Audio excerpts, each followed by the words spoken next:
Como já falamos anteriormente, o cânon é a seleção de livros da Bíblia, ou seja, os livros inspirados por Deus.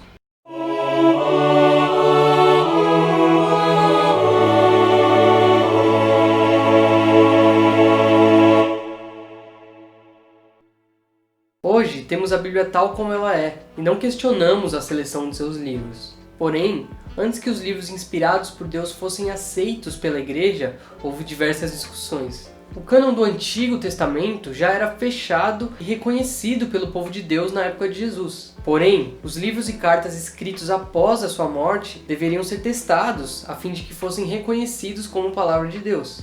O primeiro teste a ser feito era o teste de apostolicidade, ou seja, se aquela carta ou livro tinha sido escrito por um dos apóstolos ou por uma geração depois, aqueles que foram discípulos diretos dos apóstolos. O segundo teste, o teste da regra de fé. Se esses livros novos harmonizassem com os ensinamentos contidos nos livros antigos, que já eram reconhecidos como palavra de Deus, aí sim poderiam ser aceitos. Acreditavam os pais da igreja, assim como nós acreditamos hoje, que a palavra de Deus é inspirada pelo Espírito Santo e revelada pelo próprio Deus. Sendo assim, ela não pode errar. Portanto, se os ensinamentos desses novos livros fossem contraditórios aos livros antigos, era evidente que esses novos livros não faziam parte do cânon.